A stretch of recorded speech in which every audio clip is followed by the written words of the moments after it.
हाँ जी स्टूडेंट्स, अगला टॉपिक है फिजिक्स का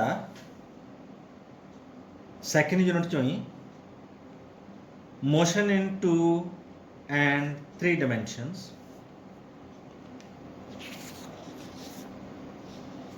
तो मोशन इन 2 एंड 3 डायमेंशन शुरू करन जा रहे हैं आप। ਉਹਦੇ ਚ पहला पार्ट है motion with uniform velocity in 2 dimensions. Okay, vector form ਦੇ ਵਿੱਚ ਇਹ ਗੱਲ ਆਪਾਂ ਪਹਿਲਾਂ ਕਰ ਚੁੱਕੇ ਹਾਂ, ਲੇਕਿਨ ਹੁਣ ਵੈਕਟਰ ਫਾਰਮ ਕੀਤਾ ਤਾਂ ਵੈਕਟਰ ਫਾਰਮ ਦੇ ਵਿੱਚ ਇਕੁਏਸ਼ਨਸ ਆਪਾਂ ਇਕੁਏਸ਼ਨਸ ਆਫ ਮੋਸ਼ਨ ਜੋ ਵੀ ਆਪਾਂ ਪਿਛਲੇ ਟੌਪਿਕ 'ਚ ਪੜ੍ਹਿਆ ਸੀ ਵੈਕਟਰ ਤੋਂ ਪਹਿਲੇ ਵਾਲੇ ਪਾਰਟ ਦੇ ਵਿੱਚ, ਤੇ ਉਹ ਆਪਾਂ ਹੁਣ ਵੈਕਟਰ ਫਾਰਮ 'ਚ ਸਿੱਖਣਾ ਹੈ। ਹੋਰ ਇਹਦਾ ਕੋਈ ਮੰਤਵ ਨਹੀਂ ਹੈ, ਇਹ ਚੀਜ਼ ਆਲਮੋਸਟ ਤੁਸੀਂ ਪਹਿਲਾਂ ਪੜ੍ਹ ਚੁੱਕੇ ਹੋ। ਆਪਣੇ ਕੋਲ ਐਕਸ ਐਕਸਿਸ ਹੈ, ਵਾਈ ਐਕਸਿਸ ਹੈ, ਕਾਰਟੇਸੀਅਨ ਕੋਆਰਡੀਨੇਟਸ ਦੇ ਵਿੱਚ ਆਪਣੇ ਕੋਲ ਉਹ ਇਹ ਕੀ ਹੈ, r1 ਇੱਕ ਪੋਜੀਸ਼ਨ ਵੈਕਟਰ ਹੈ, ਰਾਈਟ। तो ਇਹ ਪੁਆਇੰਟਸ ਦੇ ਕੋਆਰਡੀਨੇਟਸ ਨੇ x1 and y1।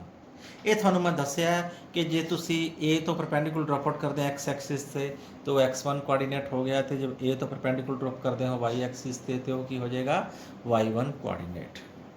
Then position vector ਜਿਹੜਾ ਹੈ r ਵੈਕਟਰ ਨੂੰ ਰਿਪਰੈਜ਼ੈਂਟ ਕਰ ਸਕਦੇ ਹਾਂ x1 i cap plus y1 j cap. ਇਹ ਤੁਹਾਨੂੰ ਮੈਂ ਦੱਸ ਚੁੱਕਿਆ i कैप क्या है, unit vector parallel to x axis. j cap क्या है, unit vector parallel to y axis. Similarly मैं थर्ड कोऑर्डिनेट्स भी लिख सकता सी z एक्सिस दे अराउंड, ठीक है, तो प्लस z1 k कैप हो जाता, लेकिन डायग्राम बनानी वो वास्ते थोड़ी कंपलैक्स सी, तो आप सिर्फ 2 डायमेंशन दे विच ही इन्ना डिस्कस करते हैं। तो सैकेंड पार्टिकल पोजीशन चेंज कर गया a तो b, r2 क्या हो गया ਉਹਦੀ न्यू पोजीशन वेक्टर, तो ਉਹਦੇ न्यू कोऑर्डिनेट्स होंगे x2 एंड y2। तो r2 vector new position vector मैं लिख सकता x2 i cap plus y2 j cap. Now there is a displacement, ये भी गल कर चुके हैं, we call it displacement vector. तो डिस्प्लेसमेंट वेक्टर क्या होएगा, ए बी वेक्टर की है यह O B vector minus O A vector, triangle of vector addition दे विचों, ठीक है ना। We can write O A vector triangle of vector additions O A vector plus A B vector नू लिख सकते हैं O B vector. O A plus A B मतलब दो वैक्टर्स का sum taken in the same order किदे बराबर होएगा, closing side of the triangle taken in the opposite order. तो इत्थों मैं लिख सकता हाँ ए बी वैक्टर की वैल्यू क्या हो जाएगी, O B vector minus of O A vector. O B vector है r2, ओ ए वैक्टर क्या है r1। तो ए बी वैक्टर जो है डिस्प्लेसमेंट वैक्टर नू लिख सकते हैं हाँ r2 vector minus r1 vector.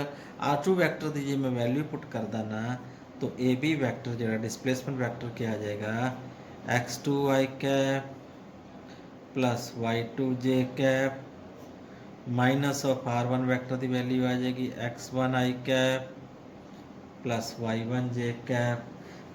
ये वैल्यू आ जाएगी x2 minus x1 into I cap plus y2 minus y1 into j cap. ये आ गया अपने को डिस्प्लेसमेंट वैक्टर। नाउ ये पहला पार्ट सी, हुण सैकेंड पार्ट है आप वेलोसिटी भी डिफाइन करनी है, फिर एक्सेलरेशन भी डिफाइन करनी है। वेलोसिटी क्या हुंदा है, velocity is defined as change of displacement upon time taken. तो वेलोसिटी नूं असीं वी वैक्टर नाल लिख सकते हैं, मीनस डिस्प्लेसमेंट वैक्टर है अपने को r2 माइनस r1, तो टाइम टेकन क्या है t2 माइनस ऑफ t1, ठीक है ना जी। तो इत्थों अपने को इक्वेशन ऑफ मोशन क्या बन गई, now what is the equation of motion from here। तो r2 minus r1 vector is equal to velocity vector into t2 minus of t1 vector, ठीक है ना। तो r2 वैक्टर की वैल्यू क्या हो जाएगी, अब माइनस r1 उधर जाके प्लस r1 वैक्टर हो जाएगा, r1 vector plus v into t2 minus t1, ये मेरे को इक्वेशंस होगी motion the. Okay, if t1 की वैल्यू 0 है दैन t2 की वैल्यू असी t ले सकते हाँ, दैन r1 की थां ते मैं r0 लिख सकदा, तो r2 की थां ते सिंपल r लिख सकदा, then this equation will become r vector is equal to r0 vector plus velocity into time। ठीक है बच्चों, तो velocities नो बच्चे velocity भी वेक्टर क्वांटिटी है, तो velocity ने भी तो लिखा जा सकता है इन vector form. v vector velocity के दो कंपोनेंट्स होंगे, एक vx i कैप तो दूजा वी वाई जे कैप। ठीक है जी, जो मैग्नीट्यूड ऑफ वेलोसिटी पता करना होवे तो it can be written as under root of V X square plus we Y square. Okay, तो आर नॉट जड़ा है, आर पैच नॉट एक ही है position vector initial when time t is equal to 0, A position vector है when time t is equal to t। ठीक है जी, तो आर नॉट दे भी कोऑर्डिनेट्स होंगे x not I cap plus why not J cap. ठीक है जी, तो आर वैक्टर दे कोऑर्डिनेट्स मैं लिख सकदा x I cap plus Y J cap. then a value r naught ते वेलोसिटी दी वैल्यू इस इक्वेशन च पुट कर दो, आही वाली r is equal to r naught plus v into t, है ना, आप पीछे की है, वेखते हैं की बनता है। r दी वैल्यू पुट करते हैं X I cap plus Y J cap, r not सी उस तो बाद X not I cap plus why not J cap, उस तो बाद सी velocity V x I cap plus we Y J cap नाल सी मल्टीप्लाइड बाय टी। ठीक है जी, तो आई कैप के कोएफिशिएंट्स अलग कंपेयर कर लो तो वाई जे कैप के कोएफिशिएंट्स अलग कंपेयर कर लो, then X will be written as x naught plus v x into t and y can be written as y naught plus we y into t. ठीक है जी, तो एक ही हो जाएंगे, ये वेलोसिटी का एक्सप्रेशन सी।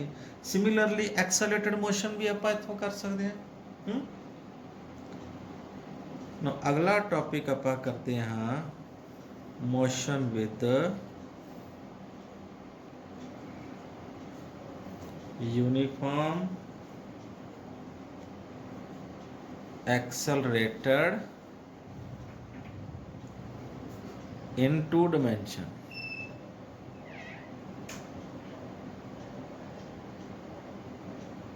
इन 2 dimensions मीन्स हुन एक्सेलरेशन आ जाएगी। ठीक है जी, हुन एक्सेलरेशन का फार्मूला की है, सेम अपा एक्सेलरेशन पढ़ चुके हैं। लेट अस सपोज जो पार्टिकल दी पोजीशन वेक्टर सी r1 उदो वेलोसिटी कितनी सी v1, तो टाइम कितना सी उदो t1, and when reaches r2 velocity कितनी होगी v2, टाइम कितना हो गया t2, then acceleration can be written as change in velocity upon time taken v2 minus v1 upon t2 minus t1। then from here v2 vector minus v1 vector ਨੂੰ ਲਿਖ ਸਕਦੇ ਹਾਂ a vector into t2 minus t1। हाँ जी, मान लो when time t1 तो बच्चों 0 है तो t2 ਨੂੰ मैं लिख सकता t, then v1 vector ਨੂੰ मैं initial velocity u लिख सकता तो v2 ਨੂੰ मैं की लिख सकदा v, तो यही इक्वेशन आ जाएगी v vector minus u vector is equal to a into T.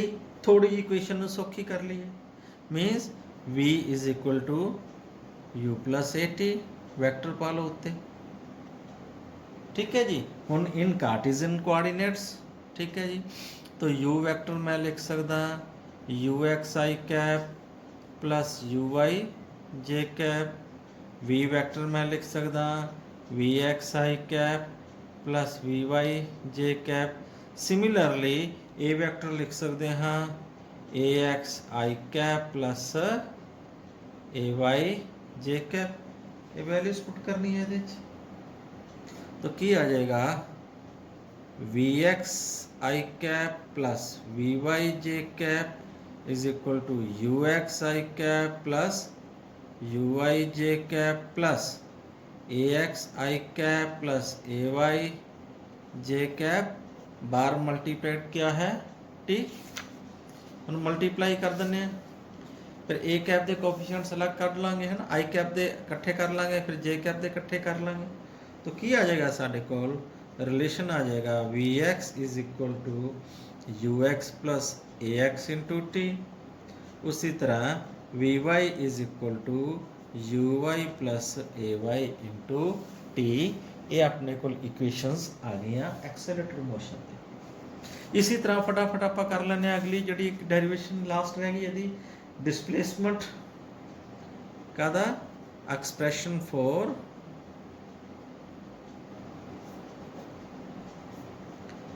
Displacement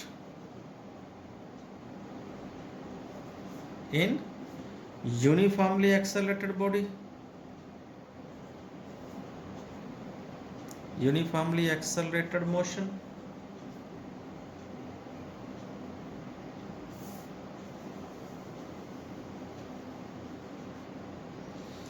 हाँ जी, वो वास्ते आप किवें करते होंगे सी, एवरेज वेलोसिटी कढ़ते सी V average is equal to R2 minus R1 upon T2 minus T1। Okay जी, तो इतों की लिखते सी R2 vector minus R1 vector is equal to V average vector into T2 minus T1। हाँ जी, V एवरेज की वैल्यू नाल आप पुट करते सी V average is equal to V1 plus V2 upon 2, ये वैल्यू इतने पुट करेंगे, तो R2 vector minus R1 vector की वैल्यू आ जाएगी V1 प्लस V2 अपॉन 2, ऊपर वैक्टर लिखो, अंदर लिखो T2 माइनस T1। हाँ जी, V2 की वैल्यू थानू याद होएगा, V2 की वैल्यू ऊपर लिखी सी V1 vector plus A vector into T2 minus T1। आ देखो आ चीज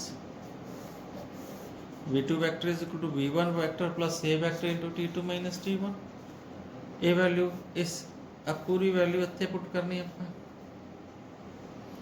अब V1 तो V1 2V1 आ जाएंगे, तो R2 माइनस R1 की वैल्यू क्या आ जाएगी V1 vector plus A vector into T2 minus T1 upon 2, बाहर गुना कर रहे हैं T2 माइनस T1। अब V1 से V1 जोड़ांगे 2V1 हो जाएगा, थले डिवाइड करांगे 2 नाल 2 कट्टिया जाएगा, तो T2 माइनस T1 नाल मल्टीप्लाई कर देंगे, तो R2 vector minus R1 vector क्या रह गया V1 vector, V1 plus V1 2V1 आया सी, 2 ना कटता, नाल आ गया T2 माइनस ऑफ T1। ठीक है जी, अगे आ जाएगा प्लस आ half A vector into T2 minus T1 का स्क्वायर। ओके, तो तुसी लिख सकते हो R2 vector minus R1 vector we can write it as a displacement vector.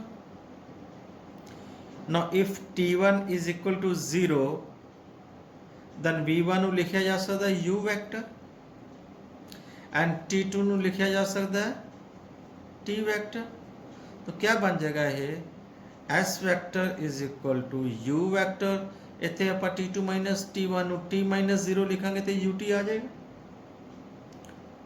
Plus of half of a into t2 minus t1 का square, t1 0 हो गया तो t का स्केयर आ जाएगा s is equal to ut plus half a t square हो गया। हाँ इतने गल खत्म नहीं हुई, आप फिर इसको लिखांगे क्या s वैक्टर में लिखांगे एक्स आई कैप प्लस वाई जे कैप, u वैक्टर में लिखांगे U x I cap plus you Y J cap, तो a वैक्टर में लिखांगे A x I cap plus A Y J cap, तो इतने पुट करांगे तो इसनों सोल्व करांगे, मीन्स ये आ जाएगा x I cap plus Y J cap is equal to u vector की वैल्यू पुट करांगे u x I cap plus you Y J cap into t plus half of a vector की value आएगी a x I cap plus A Y J cap into t square. इनू multiply करांगे, multiply करके कढ़ लांगे दूजे common i cap ते j cap के कोफिशिएंट, तो x इज इक्वल टू आ जाएगा अपने को u x t plus half of a x into t square, तो y आ जाएगा u y t plus half of a y into t square. देखो मैं R2 माइनस R1 ਨੂੰ R2 माइनस R1 ਨੂੰ S ਵੈਕਟਰ ਲਿਖ ਲਿਆ ਸੀ ਨਾ, ਕਈ ਬੁੱਕਸ ਦੇ ਵਿੱਚ ਇਸ ਨੂੰ ਐਂ ਹੀ ਰਹਿਣ ਦਿੱਤਾ, R1 ਉਧਰ ਲੈ ਗਏ, ਜਦੋਂ R1 ਉਧਰ ਲੈ ਜਾਾਂਗੇ ਨਾ R2 ਵੈਕਟਰ ਆ ਇਕੁਏਸ਼ਨ ਬਣ ਜਾਏਗੀ R1 vector plus V1 into T2 minus T1 plus half of A vector into T2 minus T1 का होल स्क्वायर। फिर जो T1 ਨੂੰ 0 पुट करांगे ना तो R1 ਨੂੰ ਆਪਾਂ R0 लिखांगे एंड R2 ਨੂੰ R लिखांगे, फिर उदों इत्थे X0 आ जाएगा, मतलब ये इक्वेशन मॉडिफाई हो जाएगी, X बराबर है X0 plus UXT plus half of AX into t square and Y बराबर है Y0 plus UYT plus half of AY into t square. ठीक है ना, किसी बुक्स के इदा दे रखा, तुसी कन्फ्यूज ना होयो। मैं R2 माइनस R1 ਨੂੰ थोड़ा शॉर्टकट कर लिया सी, ते R1 ਨੂੰ ਆਪਾਂ R0 भी लिख सकते हैं उधरले पासे ले जाके, ते R0 के जो कोफिशिएंट्स पुट करांगे R0 वैक्टर फॉर्म च पुट करांगे X0 आई कैप प्लस Y0 जे कैप आ जाएगा ना, तो वैल्यूज पुट करांगे, ये इक्वेशंस दो बन जाएंगे। ठीक है जी, ये सी इक्वेशंस ऑफ मोशंस। ठीक है, ध्यान नाल देख लो जी, थल्लों छुट गया होएगा, इत्थे R0 की वैल्यू पुट करनी है, तो इत्थे X0 ते Y0 आ जाएगा, आह वैल्यू पुट करन। Thank you, have a nice day.